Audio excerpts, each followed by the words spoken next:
The most coveted baseball card in the world is up for auction. So this is it. We're going to show you a snapshot here.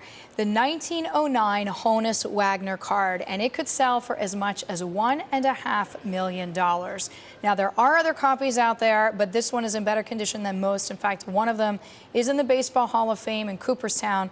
Bill Goodwin is with us now. He is from the sports memorabilia auction house, Goodwin and Company. He's the man who's auctioning off this holy grail, as you call it, Bill, and he is joining me now from St. Louis. So you think, Bill, just to start off with on this price tag, $1.5 million is not too much to ask. That's perfectly reasonable as an expectation for this card.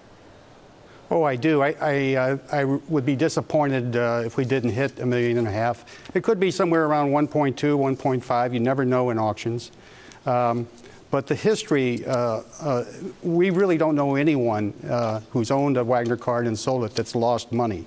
A similar card to this with the same grade in the year 2000 sold for $145,000. And then in 2008, it sold for $945,000. And unconfirmed, but from a pretty good source, I was told that a similar grade in the 3 just recently sold for 1.2. So yes, history shows that it should go for in that price range. And I mean, part of it is the fact that it's rare, right? There are about 200 issued and only 60 to 100 still exist. I mean, we should remind people, too, these cards used to come in cigarette packs, right? Right. Legend is that Mr. Wagner did not want his image associated with cigarettes or tobacco, and the card was pulled early on in production.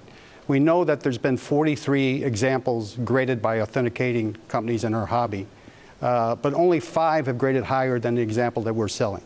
Okay, and just to remind people who may not know his record as a player, I mean, he was a member of the inaugural class, rather, in the Baseball Hall of Fame. He's something like the second player to ever record 3,000 hits, so he's a legendary figure in baseball. Well, he's still probably the greatest shortstop that ever played, and an argument could be made that he's the greatest National League player, right along with Aaron and Mays and Musial. So the fact that this is called the Holy Grail card is apt. It is. It's the collectible, the sports collectible. It's the finest sports collectible you can obtain. Tell us a little bit, Bill, about some of the other cards. I have an Eddie Plank here, and also one Mr. McGee, Sherry McGee, and there's a spelling error. In this case, does it make something worth more money or less money if there's actually an error on the card? Well, it's worth more money when the error is corrected. I have the McGee card right here. Again, early on in production, they found the error, and McGee was removed and properly spelled afterwards. A big difference. This is probably a $50,000 to $75,000 card in this condition.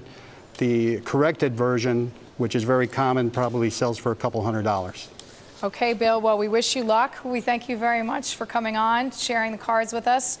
Bill Goodwin joining us there. He is president of Goodwin and Company. He is going to be the person auctioning off these historic baseball cards. We thank you very much for joining us today on Money Moves.